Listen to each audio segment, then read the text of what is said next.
In the previous class, we have studied about the distinguishable and indistinguishable particles.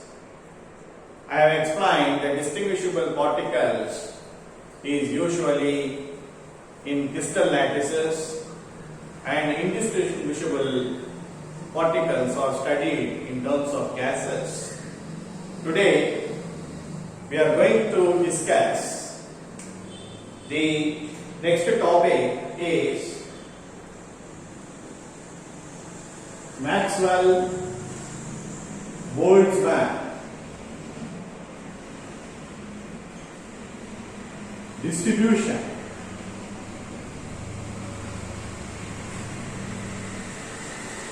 Law and statistics.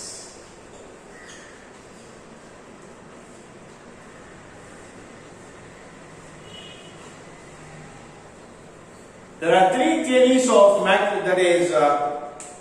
statistical thermodynamics. First one is Maxwell-Boltzmann.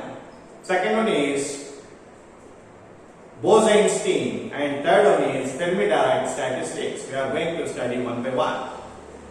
Maxwell-Boltzmann statistics is the before advent of quantum mechanics. Therefore, it is a classical thermodynamics. Maxwell-Boltzmann actually gives the distribution of various atoms or molecules, how they are distributed in various energy levels. He calculated statistically. Now let us begin. The assumptions and calculation of statistics given by Maxwell-Boltzmann. He assumes that consider a system containing n particles. Okay? A system containing n particles having a total energy E. Okay? And all particles are distributed in different energy levels. Ground state energy level is represented as E naught, and the other excited energy levels are represented as E1, E2, E3, E4, etc.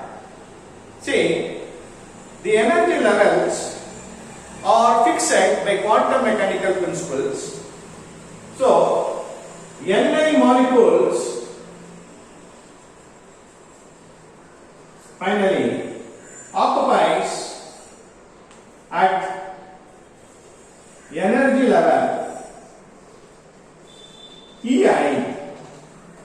Therefore,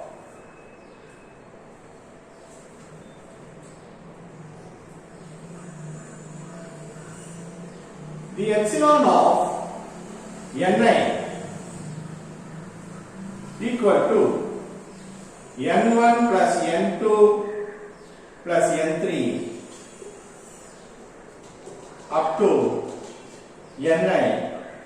This is equal to N. This is constant. This is equation 1. That is the number of particles in the first energy level, the number of particles in the second energy level. So therefore, the total number of particles in a system N, capital N, is a constant. Similarly, sigma of Ni Ei will be equal to N1 E1 plus N2 E2 up to Ni Ei equal to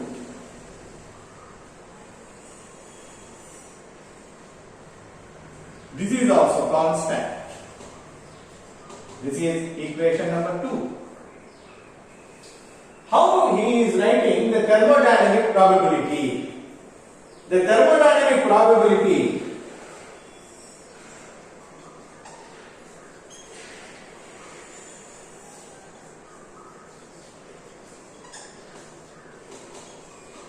W W is given by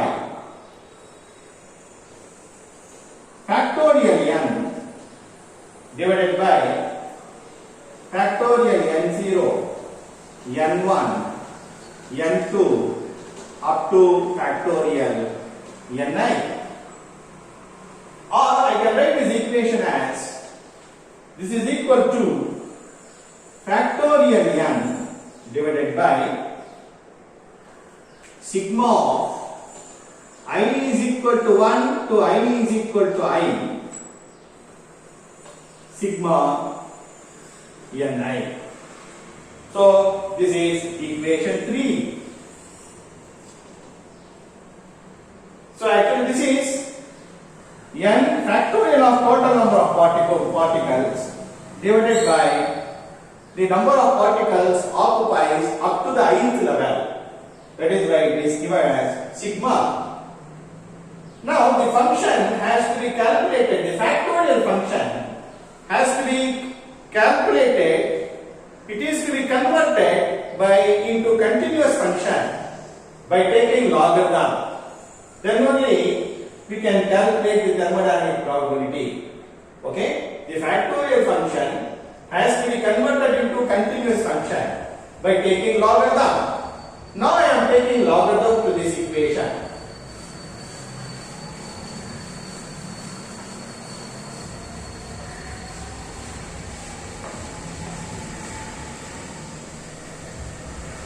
On taking logarithm, ln thermodynamic probability is equal to ln n minus sigma I is equal to 1 to I is equal to I factorial ni. Okay? Or factorial, sorry, taking logarithm ln ni. This is taken as equation number 3. Okay? Now there is one theorem called Stirling's theorem or Stirling's approximation. Stirling's theorem or approximation. What is Stirling theorem? Since the number, that is the number n is very large, therefore we are using Stirling's theorem. What is Stirling's theorem? Actually this is ln n factorial n will be equal to n ln n minus n, or generally I can write ln x factorial will be equal to x ln x minus x. This is Stirling's theorem. Now we are using Stirling's approximation for these ln n and ln factorial ni terms. Okay? So this is equation number 4 and this is equation number 5. Okay?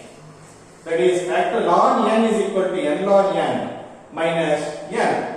Now using this Stirling's approximation, I am calculating the value of ln ni and ln n. Okay? See, I am calculating now using Stirling's theorem.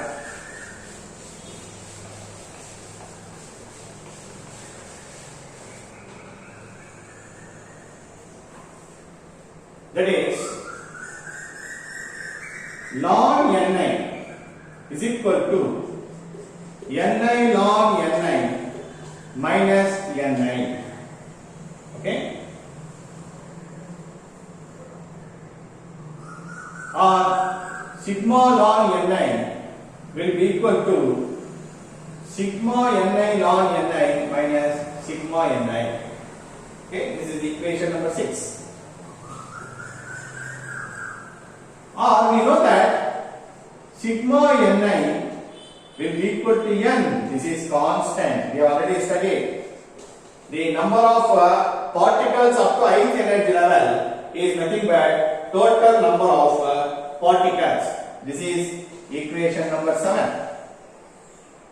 Now substituting equation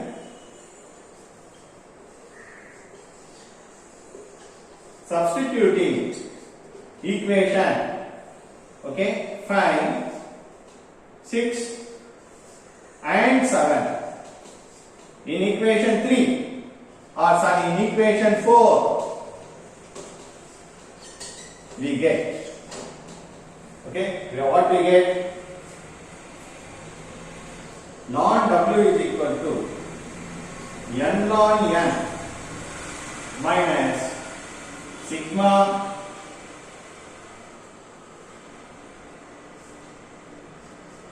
ni ln ni minus n. It will be equal to n ln n, okay, minus n. Here actually n ln n minus n.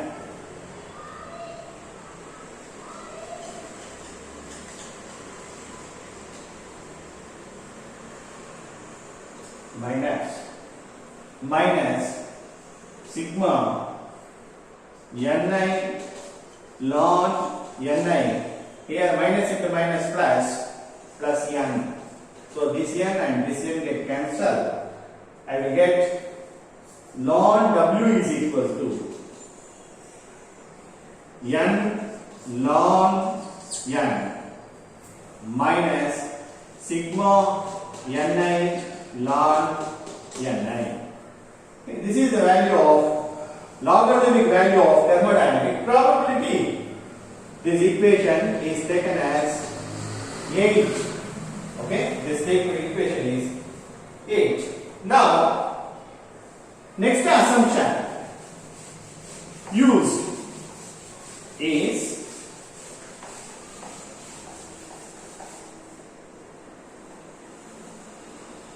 usually this thermodynamic probability is maximum. Its value is maximum because n value is very large. Okay, so therefore, what happens? Ln W, ln thermodynamic probability will also be maximum. Okay, will also be maximum.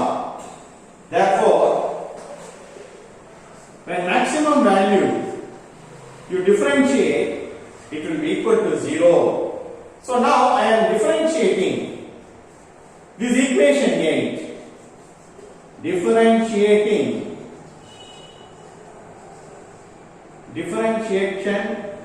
equation 8 we get, okay,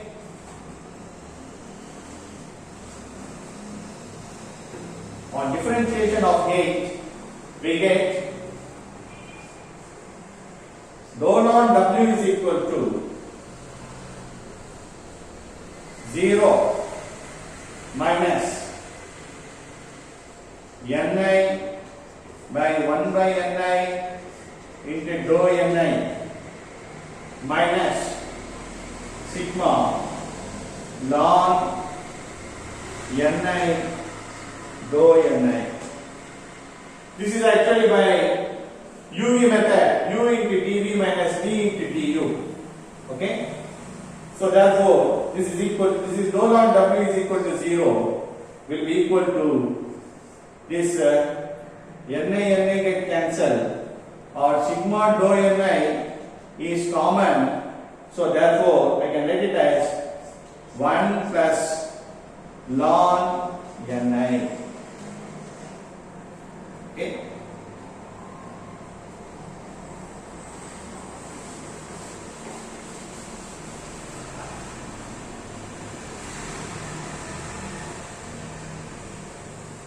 this equation is 9. Now, see, we know that sigma ni is equal to n. This is constant. Therefore, sigma dou ni will be equal to 0. Okay?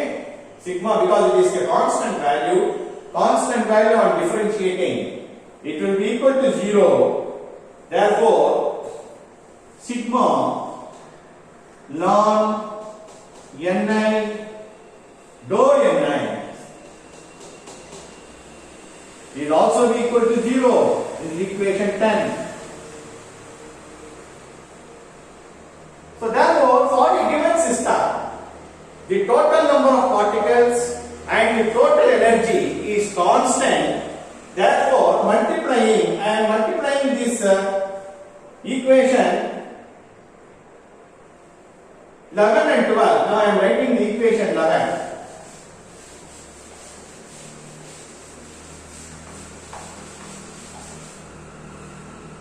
That is, n is equal to sigma ni or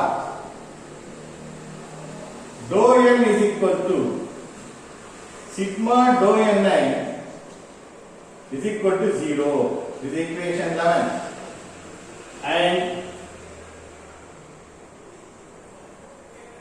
dou ei will be equal to sigma ei dou ni is also equal to 0 because the number of particles n and the number, that is the energy of a system, it remains constant. Therefore, this value is equal to 0.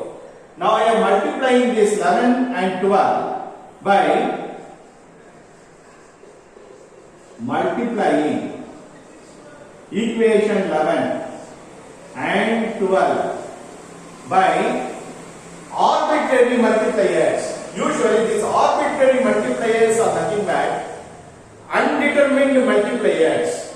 By arbitrary multipliers, usually there are two arbitrary multipliers used in the statistical thermodynamics, that is alpha and beta. These two are arbitrary multipliers. Then we can get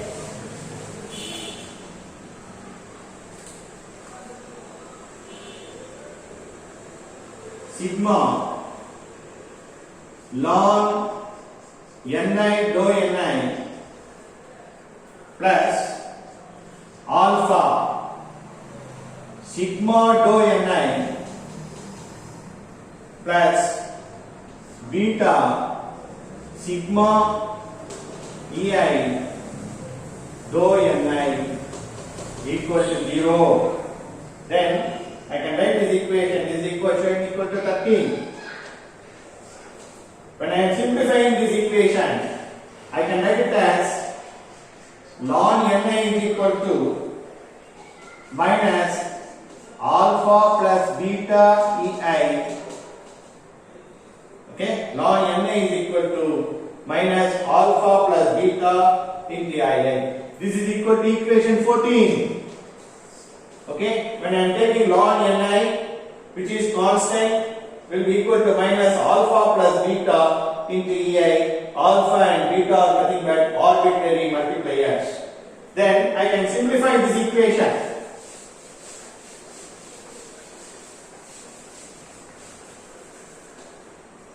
On simplifying, I am writing it as ni is equal to exponential of minus alpha plus beta ei. Okay, or ni is equal to e power alpha minus e power minus beta ei. This is equation 15. Okay, this equation is called Maxwell-Boltzmann distribution law. Okay, this equation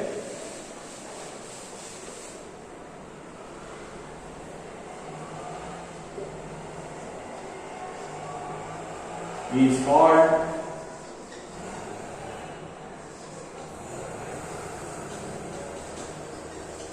Maxwell-Boltzmann distribution law.